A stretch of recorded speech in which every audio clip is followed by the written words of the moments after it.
Napaka-importanting hindi lang magkaroon ng pananalig na may Diyos, hindi lang maging miyembro ng isang relihiyon, kundi magkaroon pa ng malalim na pagkaunawa sa Diyos. Know God more, know God better. Isa yan sa mga pinakamatatayog na layunin ng tao. Ephesians 1:17, I keep asking that God our Lord Jesus Christ, the God of our Lord Jesus Christ, the glorious Father, may give you the spirit of wisdom and revelation so that you may know Him better. Yan ang dalangin itong sumulat ng mga taga-Efeso, na pagkalooban ng Espiritu ng Diyos ng karunungang hindi makalupa kundi makalangit, upang lalong mahayag ang Diyos at lalong makilala ng mga mananampalataya. Knowing God better is a gift from God. Hindi ito na nararating sa pamamagitan ng pagsisikap lamang, pag-aaral lamang, kundi ito ay pagpapahayag na biyaya ng Diyos. So ask for this gift, but be ready to be changed by the more revelations that would come.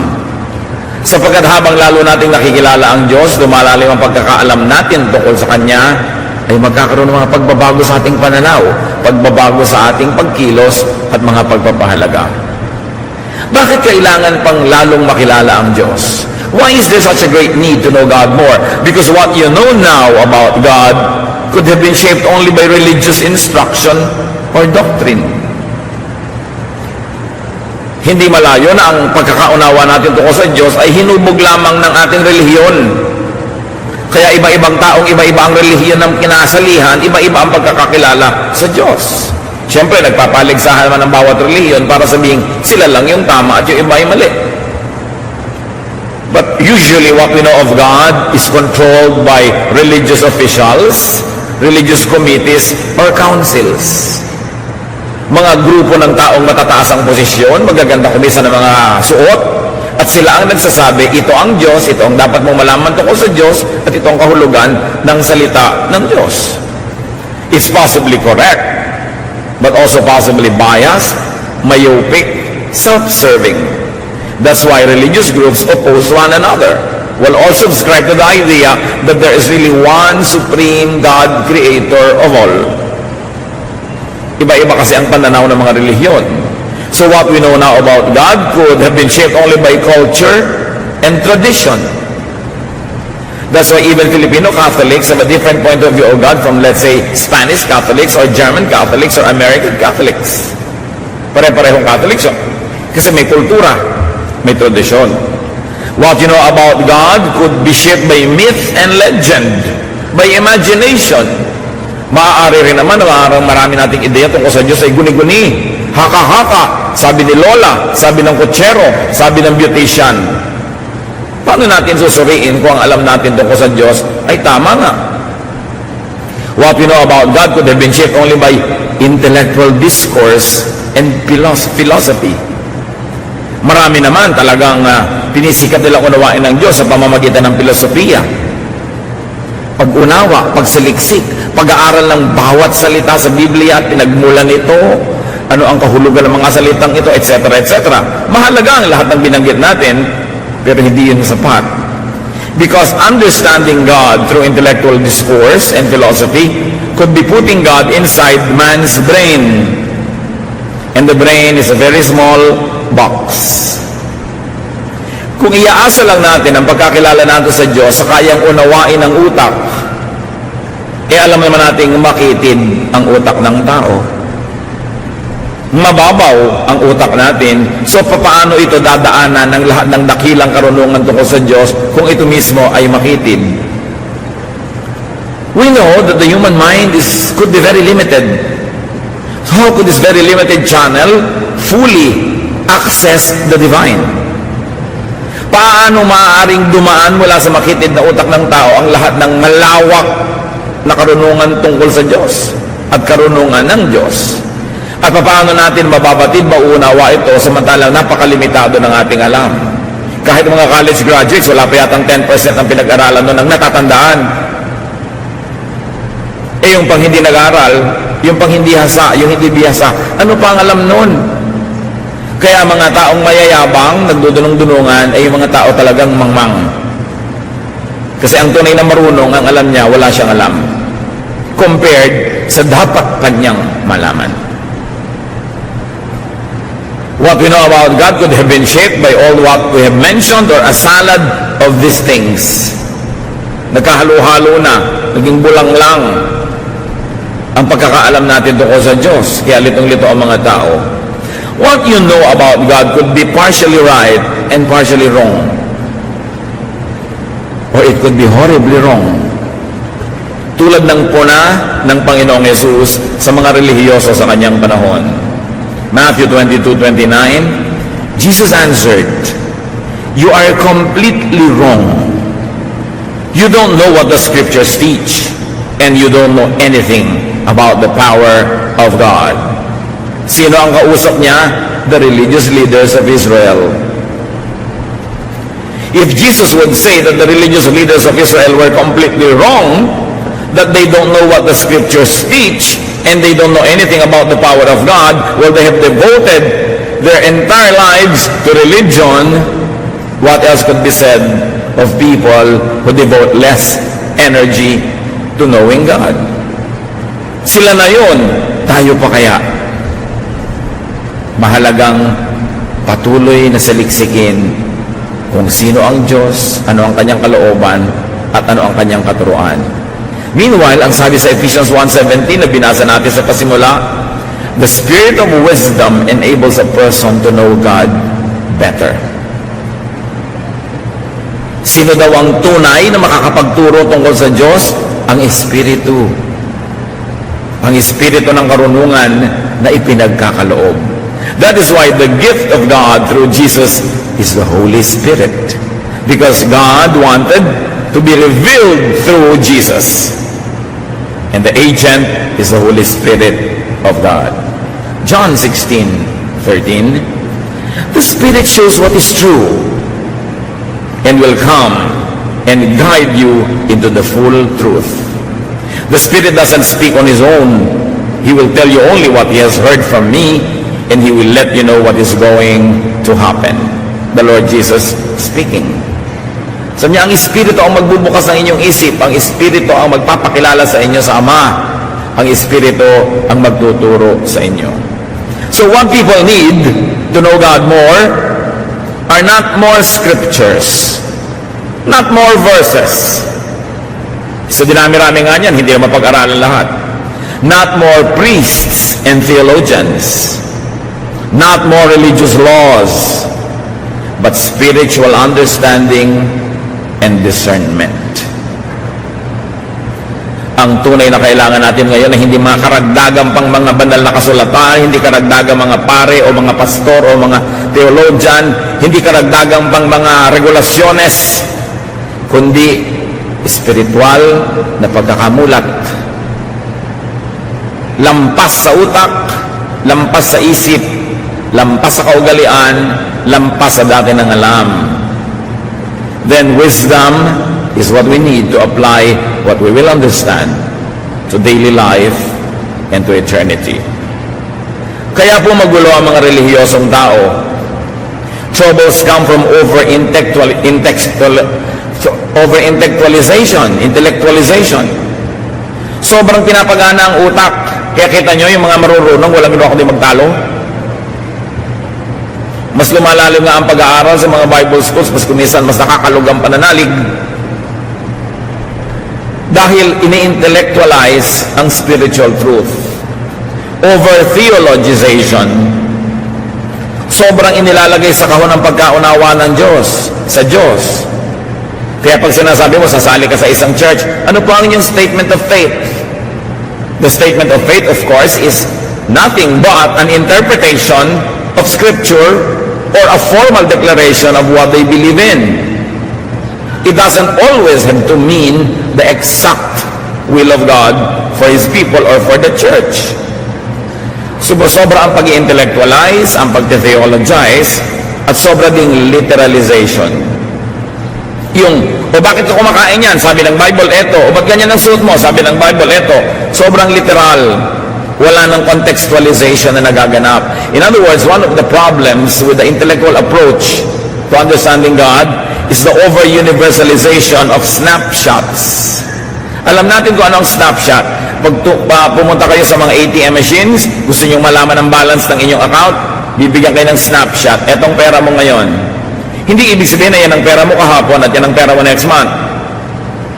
Pag may snapshot, nilitratuhan ka ng isang tao, lalo't stolen shot, so to speak, hindi ibig sabihin laging gano'n ang buhok mo, laging gano'n ang damit mo, laging gano'n ang itsura mo. Snapshot lang yon. Yun lang ang itsura mo nung oras na yon. So hindi pwede may magsabi, bakit ka naka-orange ngayon? Sabi ng picture, dapat naka-blue ka. Nung pinicturean ako, naka-blue ako. Ngayon naka-orange ako. Ito ang totoo sa akin ngayon. Anong kinalaman niya sa Biblia, mga kapatid? Maraming mga tao sobrang mag-universalize ng snapshots. Halimbawa, sinabihan ni Paul ang mga taga-Corinth, dapat maiksi ang buhok ng mga lalaki. O ngayon, i-accuse mo lahat ng lalaki na mahaba ang buhok. Ano ba ang kahulugan ng araw sa kanila ng mahiksi at mahabang buhok? Ano bang ibig sabihin sa kanila sa kultura noon? Bakit yun masama para sa iba at hindi mabuti para sa ibang mananampalataya? Noon, ang tanong, ganun pa rin ba tayo ngayon? Ang kahulugan ba nun sa kanila ay kahulugan pa rin ngayon? Kaya tuloy pwede mong i-apply yung verse na yun ngayon. At yan ang nagkakagulo. Sobrang nagagapos, natatali ang mga tao sa pag-unawa sa Diyos dahil kalit-liit ang tuldok at mga salita ng mga sulat at instruction that were given to specific recipients in specific context for specific needs were universalized by theologians for all time, for all people, in all places. Nawawalan tuloy ng halat, ng sarap ang salita ng Diyos kung ino-over-universalize at kulang sa contextualization. Ang nagiging pag-unawa tungkol lang natin sa salita ng Diyos is all purely intellectual, mental. Knowing God better is a spiritual process. Of course, you begin with something intellectual and mental. You begin with words, you begin with ideas, you begin with symbols, but you don't stop there. You know God beyond intellectual, verbal, and methodical process. Bakit po? Dahil yung intellectual, verbal, and methodical process ay limited. It's very limiting. How could a finite mind totally comprehend an infinite God? Kung merong napakalaking, kita nyo kung bakit bumabaha, ang laki-laki ng Laguna de Bay, yung lake. Paano pumupunta yung tubig dyan patungo sa Manila Bay? Dadaan lang sa napakakipot na Pasig River. Nagbabaha tuloy, nagbabara. Kasi hindi kayang dumaan ang lahat ng tubig sa Laguna de Bay, lalo kung katatapusan ng bagyo at mahabang ulan, hindi kayang dumaan sa makitid na ilog na Pasig. At yung ilog na yun, gano'n ang utak ng tao. Ang kitid-kitid lang, paano mo patadaanin lahat ang pwedeng maunawa tungkol sa Diyos na napakalaki? Nakakatulong ang utak, nakakatulong ang karunungan, pero hindi yun ang lahat-lahat. Kailangan ng espiritual na kapahayagan na nauunawa hindi ng utak kundi ng espiritu na nananahan naman sa atin. Kaya sabi ng binasa nating verse, ang dalangin ko, pagkalooban kayo ng Diyos ng espiritong makapagbibigay ng kaliwanagan para maunawa nyo ang Diyos. Espiritu. Yung espiritong nasa kabilang ibayo, dadaan sa espiritong nasa atin para lalo nating maunawa ang Diyos. Philippians 3:10, all I want is to know Christ and the power that raised Him to life. Walang mahalaga sa akin, wala akong higit na hinahangad kundi makilala si Kristo at maunawa ang kapangyarihang bumuhay na muli sa Kanya. So this is the highest aspiration, the highest development, the highest accomplishment is to know Christ and the power that raised Him to life. The same power that will raise us to life. Magandang mag-memorize sa mga verses, pero ang daming tao, memoryado yung buong Bible, pero nakilala ba nila ang Diyos? Naging maka-Diyos ba sila? Maganda mag-aral ang mga theology, surely. Isa rin niya sa mga susing maaaring magbukas ng ilang pinto. Pero tunay na mahalaga ang pagkakaloob, ang pagbibigay ng Diyos ng pagkaunawa. At lumalampas ito sa utak. So search for that knowledge of God, for that understanding, for that power that raises one to life. Napakagandang hangarin na maunawa mo kung paano binuhay si Kristo. Dahil ganun din tayo bubuhayin. So hindi lamang mga theological decorations, theological knickknacks that lead not to life but often to quarrels. Bakit natin kailangan seryosohin itong ganitong pag-aaral, mga kapatid? Madali naman magturo ka ng verse, ibigay mo yung kahulugan, historical background, application today, tapos ang kwento. Pero hindi lang dapat dinadaan sa mga ganun ang pag-unawa sa Diyos. Dapat magbukas pa tayo ng ibang channels. At pwede yan sabay-sabay na bukas because we were fearfully and wonderfully made. There is so much more to know about God beyond what we hear and what we see in verses. So know God spiritually. How do you do that? Through prayer and meditation on your own. Dapat nating sariwain, balikan at buhayin yung personal na pakikipagniig sa Diyos. Yung wala kang sinasabi, nananahimik ka lang, hinahayaan mo lang kausapin ka ng Espiritu. Beyond words, beyond sermons, beyond reason, beyond thought, beyond the mind, beyond logic. Sobra na tayong nasanay na para mga baby na sinusubuan kutsa-kutsarita ng pagkain. Akala natin umatin tayo ng church once a week, umupo ka doon ng 1.5 hours, ay nagkaroon ka na ng spiritual feeding na sapat. No. Dapat ang pag-aaral natin ang sabay-sabay ay nagbubukas lamang ng isip nating marami pang dapat tuklasin ng isa, ng solo. Pag nag-iisa ka sa iyong silid, sa iyong lugar, sa iyong kinalalagyan, kailangang patuloy mong hanapin ang Diyos at makinig ka sa Kanya diretso. Hindi lang yung nadidinig mo through the pulpit, through the Sunday school teacher, through the radio, through the TV. Kasi yung galing sa Diyos na mensahe, nagiging second or third class na dahil dumaan ako kani-kanino bago makarating sa iyo. At yan ang nalilimot ng mga tao na meron silang pribilehiyo at tungkulin na personal na hanapin at kilalanin ng Diyos kahit hindi sila nag-Bible school, kahit hindi sila nag-aaral ng Greek o Hebrew, dahil may Espiritu sila na kayang kausapin ang Espiritu ng Diyos. Tulad ng sinasabi sa Romans chapter 8, hindi natin alam kung paano magdasal, pero ang Espiritu ang tumutulong sa ating Espiritu, pinagdarasal tayo, nagdadasal para sa atin at tinuturuan tayo magdasal. Huwag kayong makontento na nakikinig dyan sandali at pag 1 hour nakahabaan na, naiinip na. Walang mararating ang pagkakilala natin sa Diyos na walang hanggan kung napakalimitado ng ating ibinibigay na panahon para siya pakinggan. At nadidinig ang Diyos, hindi lang sa pamamagitan ng bibig ng mga mangangaral dahil kaya kang kausapin ng Diyos ng diretsahan. This is something that the church will not always want to teach the people because the church people would always like to be in the center of God's economy, to be forever important, to stand between the people and between God. But I'm telling you that God wants to fellowship with you personally, directly. That the fellowshipping of God with you through the church, through the institutions, through teachers is only one of the many ways that you can be with God. And you must develop your personal time, your personal relationship, and your personal knowledge of God. Of course, your personal knowledge of God cannot be applied to everybody. We cannot make a church doctrine out of it, but you may apply it personally in your own life. Bawat tao ay unique. Bawat tao ay may personal na pakikitungo ang Diyos. Hindi uniforme ang pakikitungo niya sa bawat isa. Kaya dapat tayo makadevelop ng ganung bagay.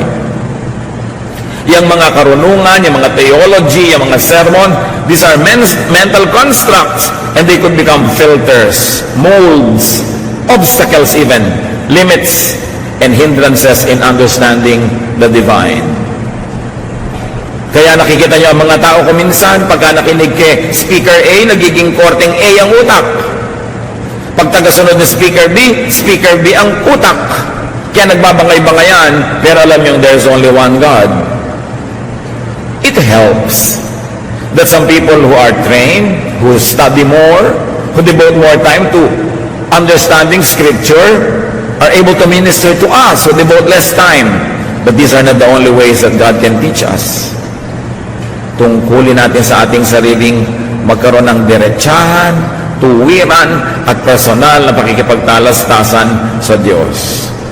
Madalas, kung hindi maingat ang speaker, at kung hindi maingat ang listener, nai-influensya lang tayo ng kanilang mga biases, ng kanilang mga agenda sa buhay, at nagiging tayong mga pawns in cruel chess games by the religious. Mahalaga bungkalin ang personal na relasyon sa Diyos. We get limited by our brain. We get limited by our minds and by our thoughts, and sometimes we can get limited by our own church. Kaya imbes na naging committed to God, ay committed ang utak. Marami mga tao broad-minded nung hindi papalabasan ng Bible, nung hindi religyoso, nung nagkaroon ng mga religious affiliations, committed ang utak, lumiit ang mundo. Sa halip na lumaki. Kasi nga napapakitid tayo ng theology madalas. Human thought does not always correspond with divine truth. Hindi laging sang-ayon at katumbas ng iniisip ng tao ang iniisip ng Diyos. Human thought can never correspond completely with God's truth. Isaiah 55:8-9, the Lord says, "My thoughts and my ways are not like yours. Just as the heavens are higher than the earth, my thoughts and my ways are higher than yours." Ang iniisip ko ay hindi katulad ng iniisip nyo, sabi ng Diyos. Ang aking pag-iisip, ang aking mga pamamaraan ay higit na mataas kaysa sa inyo, tulad ng kung gaano kataas ang langit mula sa lupa. Kung ganoon, sino ang maglalakas ng loob at magyayabang para sabihin, lubos na nauunawa ko ang Diyos, ito ang tungkol sa Diyos, ito lang ang totoo tungkol sa Kanya, kaya makinig kayo sa akin. We can always attempt. Sometimes we hit, sometimes we miss. But nobody should be so self-righteous and so blinded as to think that he fully understands the divine and that he is the only channel of wisdom about the divine through whom people can learn. Everybody is a seeker, and we must develop healthy respect for fellow seekers, though we may not always agree in methodology and sometimes even in our tentative discoveries, pero dapat nakabukas ang isip ng tao. 2 Peter 3:8, dear friends, don't forget that for the Lord 1 day is the same as 1,000 years, and 1,000 years is the same as 1 day. Of course, here we cannot always be literal and say, ay, 1,000 years pala natin, 1 year lang kay Lord. Ang ibig sabihin, hindi tayo pareho ng panukat sa panahon. Kaya kung minsan inip na inip ka na, hindi pa nainip ang Diyos. Ang ibig sabihin lang nito mga kapatid, mga verses na binabasa natin, huwag nating isipin na kung paano tayo mag-isip, ganun din ang Diyos. Kaya nagtataka ka, Lord, kung mabait kayo, ba't niyo po ito ginagawa? Sinasabi ni Lord, iba ka naman mag-isip, iba ako mag-isip. Huwag mong asahan na mag-iisip ako tulad mo. Paminsan-minsan, pareho tayo na iniisip, dahil nasa iyo naman ang aking espiritu, pero minsan-minsan lang yon. Huwag mong asahang lagi mo ako mauunawaan, sumunod ka na lang. Yan ang mahalaga. Kasi akala natin, pag hindi natin nauunawa ang Diyos, meron na tayong dahilan para hindi sumunod. Talagang hindi natin mauunawa. Maliit nga ang utak natin eh.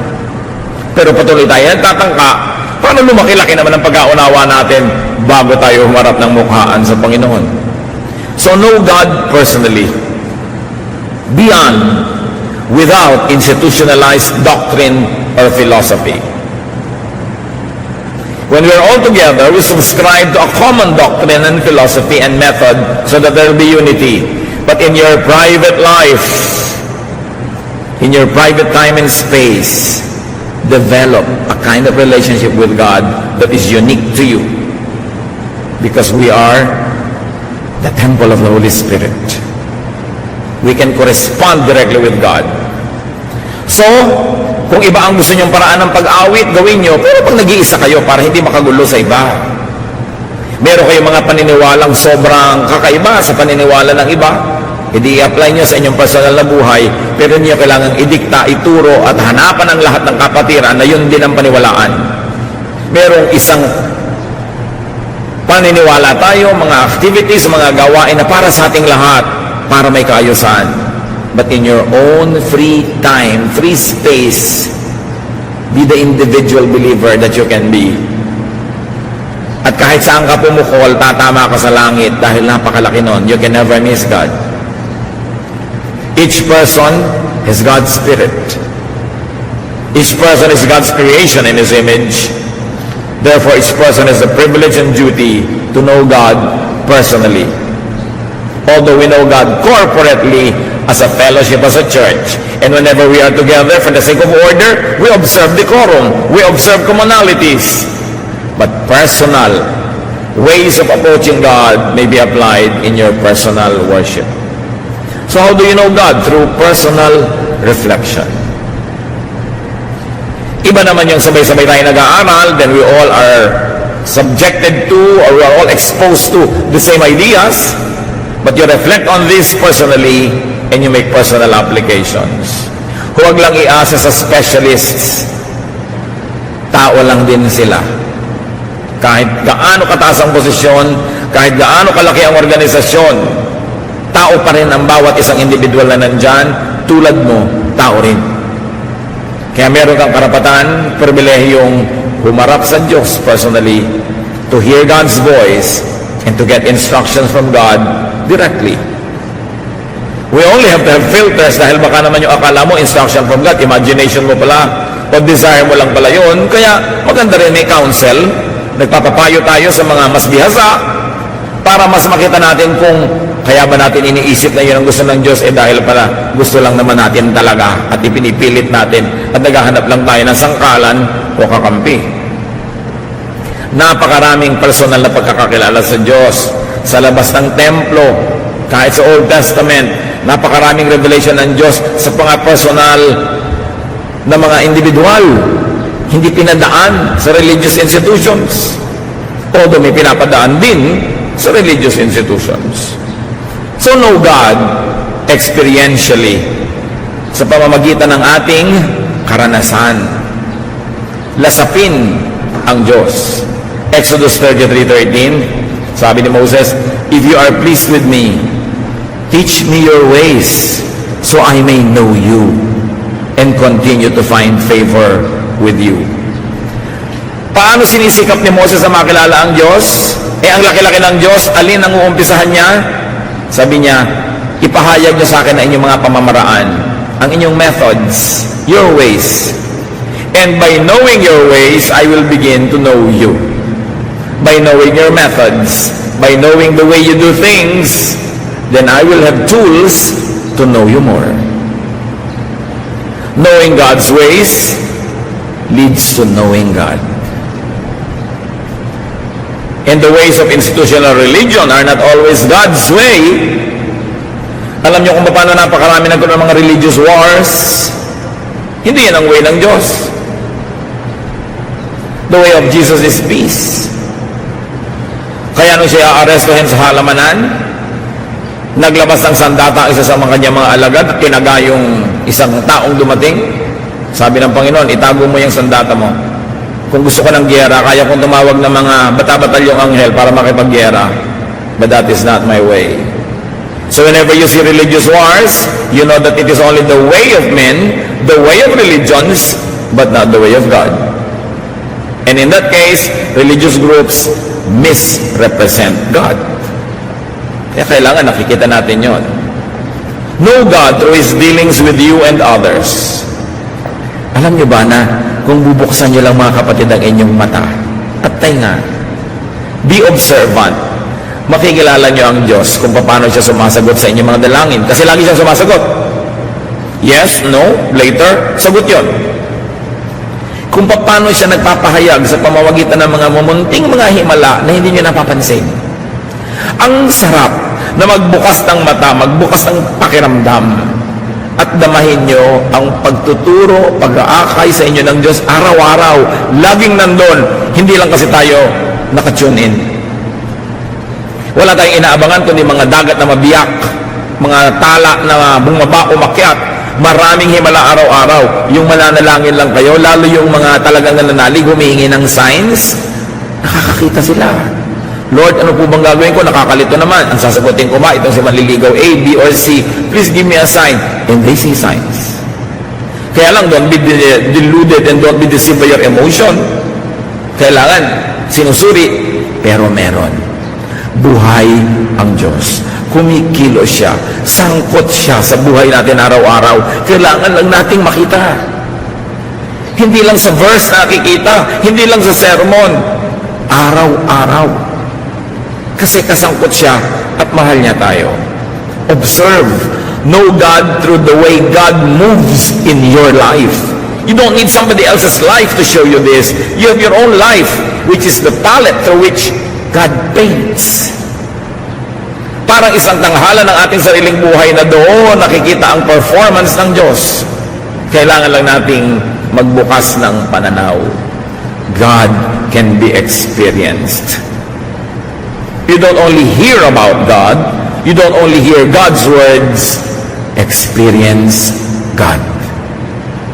Kailangan lang sensitive. One way to measure if someone does not know God, 1 John 4:8. God is love, and anyone who doesn't love others has never known Him. Ang Diyos daw ay pag-ibig at sino mang hindi umiibig sa kapwa ay hindi nakakilala sa Kanya kahit paano. So God is love. That is one of the greatest truths revealed in Scripture. Therefore, God's way is the loving way. Anyone who does not love, anyone who is not loving, anyone who employs unloving ways, does not know God. Despite doctrine. Doctrine! Kahit ang ganda-ganda ng doctrine, kahit ang linaw-linaw ng doctrine, ang tanong mo, loving ba? Despite statement of faith, despite religious connection or title or credentials, despite education, if someone was not loving, the Bible says, he does not know God. Kahit mataas ang ranggo, mataas ang pinag-aralan, pero kung hindi maibigin sa kapwa, hindi raw nun kilala ang Diyos.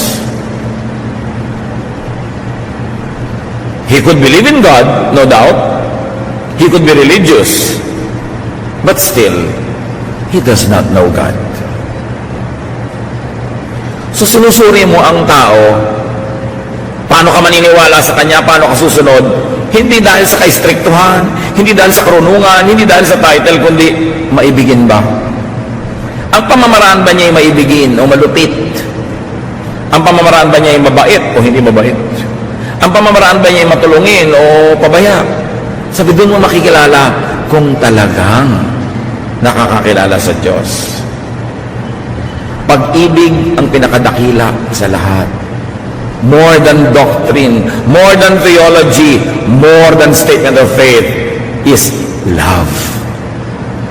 1 Corinthians 13:13. For now there are faith, hope, and love.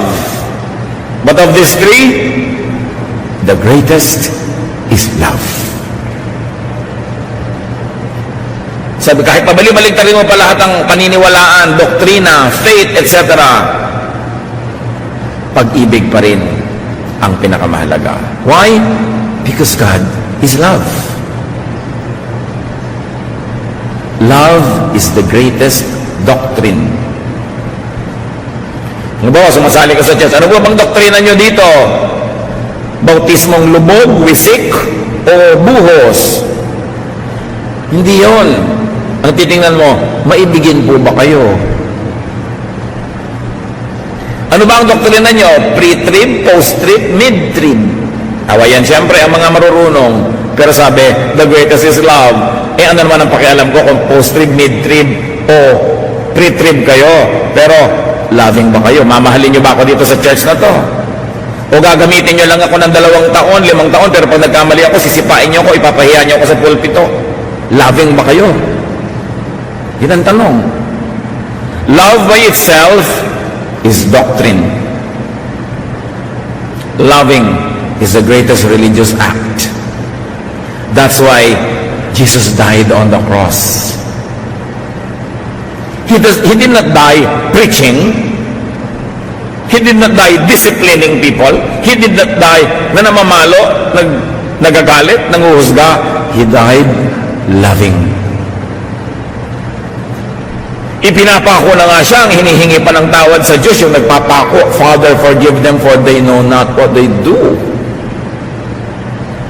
1 Peter 4:8, most important of all, you must sincerely love each other, because love wipes away many sins.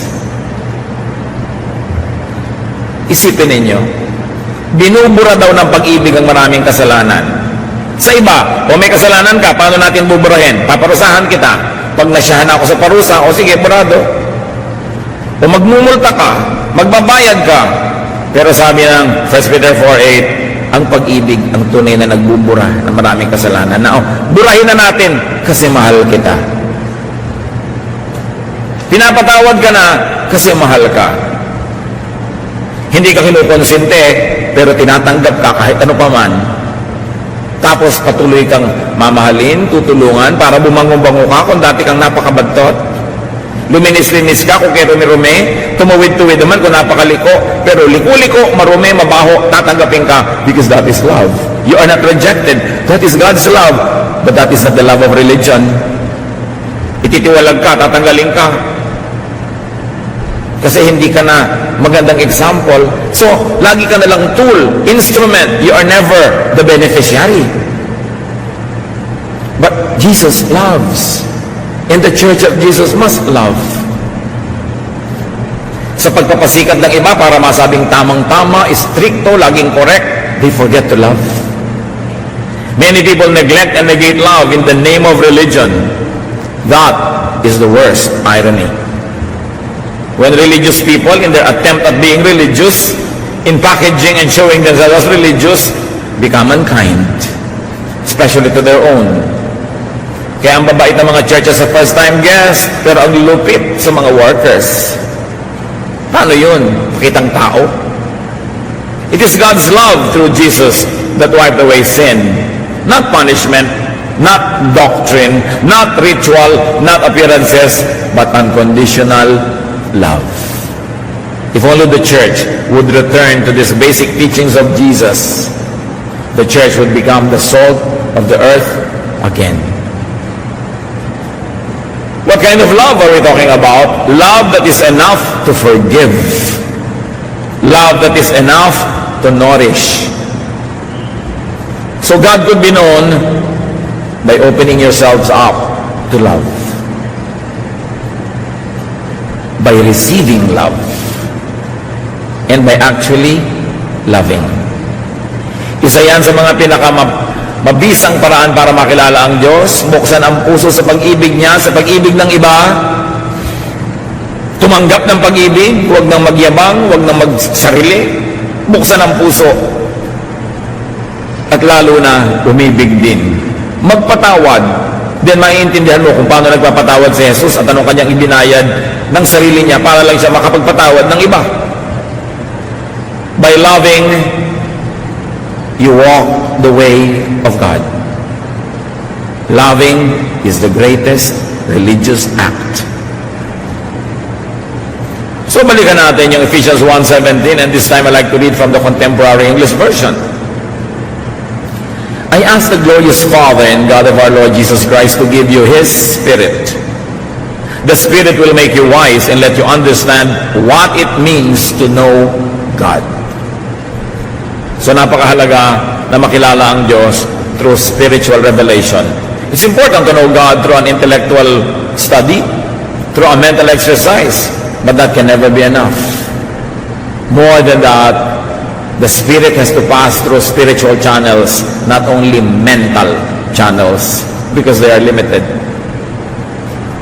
What are some signs of knowing God? Titus 1:16. Such people claim to know God, but their actions prove that they really don't. They are disgusting. They won't obey God. And they too are too worthless to do anything good. So here we see that actions can negate and disprove claims of faith and knowledge of God. So hindi yung sinasabi ng bibig, yung ginagawa ng katawan ang dapat nating tingnan para maniwala tayong, oo nga, kilala niya ang Diyos. Look for and look at the body language. In other words, look for love. Sasali kayo ng isang Bible study group, sasali kayo ng isang fellowship, sasali kayo ng sambahay, sasali kayo ng choir, sasali kayo ng whatever. Damahin ninyo kung may pag-iibigan at pagmamahalan. At kung wala, at nandun na kayo, ituwid nyo yan. Dapat may pag-iibigan, pagmamahalan, because that is what every one of us need. Every one of us needs to be loved, to be accepted, to be nourished. So why make it hard for others? So kung kayo nakasali na sa iba't ibang organisasyon, pulsuhan ninyo ang inyong organisasyon. Loving ba tayo? Nagtutulungan ba tayo o nagchichismisan? Do we stab each other in the back or do we support each other? Dapat ganun. Kung hindi, huwag na lang kayo sumali. Sayang ang oras nyo. Yung a-attend ka ng choir practice, ito na naman, malapit na naman akong dumating sa snake pit. Ba't ka pa sumali? Sasali ka sa isang grupo, ito na naman, kailangan ko lakasan ng loob ko kasi nakakainis ang mga tao dito. What for? Pero dapat ang lahat nagko-contribute para maging loving ang climate. Hindi lang sila magmamahal sa iyo, ikaw magmamahal din sa kanila. Hindi lang ikaw ang hahanap ng pagtanggap at pagpapatawad, kundi ikaw din tatanggap at magpapatawad. And you create a climate of love. And when there is love, Jesus is there. Kaya more than anything else, ang dapat lagi nating unahin, magmahalan, magpatawaran, sa bahay, sa trabaho, sa neighborhood, sa church, sa bayan, mahalaga yon. Yun ang tunay na espiritu ni Kristo. James 2:19-26. You surely believe there's only one God. That's fine. Even demons believe this, and it makes them shake with fear. So nyo, naniniwala kayong may Diyos? Okay. Pero huwag niyong kakalimutan, kahit ang mga dyablo naniniwala na may Diyos. So, wala kayong pinagkaiba sa mga dyablo kung nandun lang kayo sa paniniwalang may Diyos. Pareho lang kayo. Our ancestor Abraham pleased God by putting his son Isaac on the altar to sacrifice him. Now you see how Abraham's faith and deeds worked together. He proved that his faith was real by what he did. We please God by what we do, and not only by what we believe. Anyone who doesn't breathe is dead, and faith that doesn't do anything is just as dead. Sabi niya, huwag niyong ipagmalaki na naniniwala kayong may Diyos. Pati ang mga dyablo naniniwala. Sa katunayan, nanginginig sila sa takot dahil naniniwala silang meron. Pero hindi sapat ang paniniwala ng mga dyablo para sila maging mabuti. Naniwala lang sila hanggang doon. Kaya sabi, kung kayo man naniniwala lang, pero hindi kayo mabuti, hindi kayo gagawa ng mabuti, walang patunay sa inyong mga gawa na naniniwala kayo, katulad lang kayo ng mga dyablo na yun. Huwag kayong manalig na okay na kayo dahil lang naniniwala kayong may Diyos. Dapat yung paniniwala nyo magbunga ng mabubuting gawa para malayo-layo kayo umagwat at umangat mula sa mga dyablong naniniwala din naman. It's not enough to have religion. You have to be filled with good works, good deeds. It's not enough to attend church. You've got to do good things while you're attending and even when you are not attending. It's not enough to believe in God. Know God to the point of obedience, to the point of loving. Actions, obedience to God, and good deeds are signs of knowing God. not intellect, not memory verses, although they help. Matthew 5:16, sabi ng Panginoong Yesus, make your light shine so that others will see the good that you do and will praise your Father in heaven. Love is the greatest proof of knowing God. Many people don't know religious teaching, they don't know doctrine, probably they don't even go to church, but they are loving. Therefore, they know God more than those who don't love, but are full of religious activities. Some religious people become unloving, harsh, and cruel precisely because they are religious. Because they try to be religious and they impress others with their religiosity. They try to prove that they know God by acting like God, by acting like judges, by being unkind and cruel to so-called sinners, by being hostile to other God seekers, by setting themselves apart in direct opposition to God's ways. James 1:27, religion that pleases God the Father must be pure and spotless. You must help the needy orphans and widows and not let this world make you evil. Ano daw yung tunay na religion? Helping needy people, doing good deeds, being kind, being loving. So brothers and sisters, choose to love.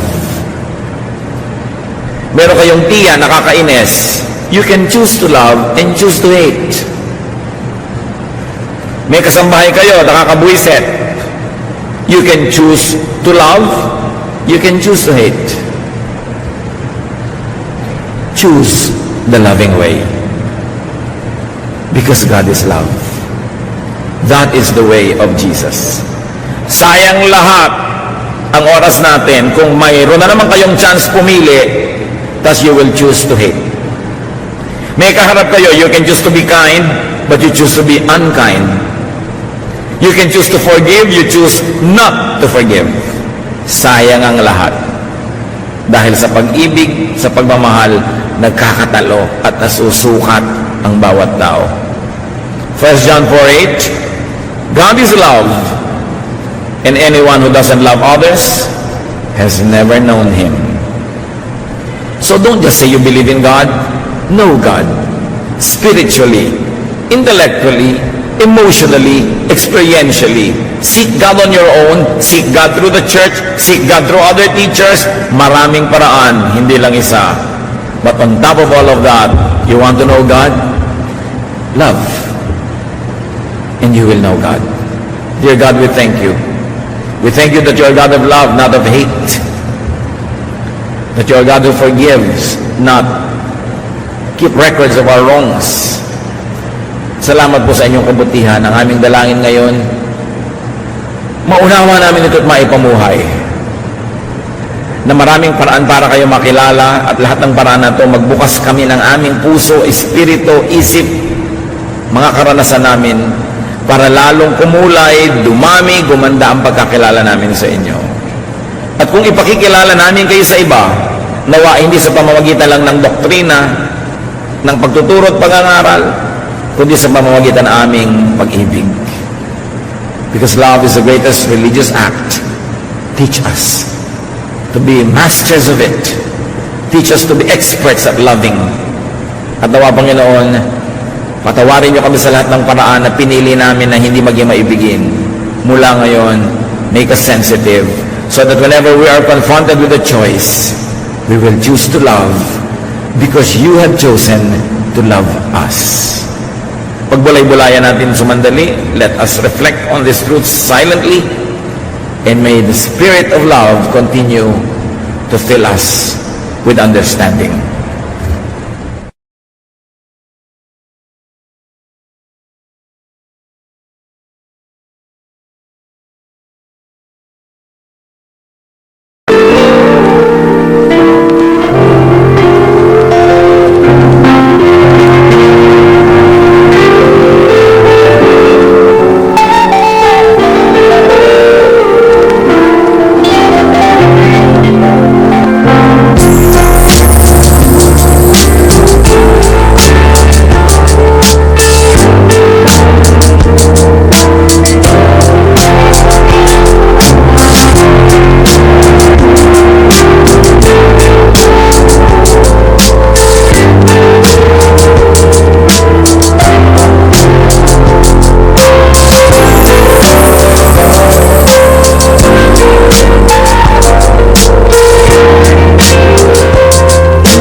Thank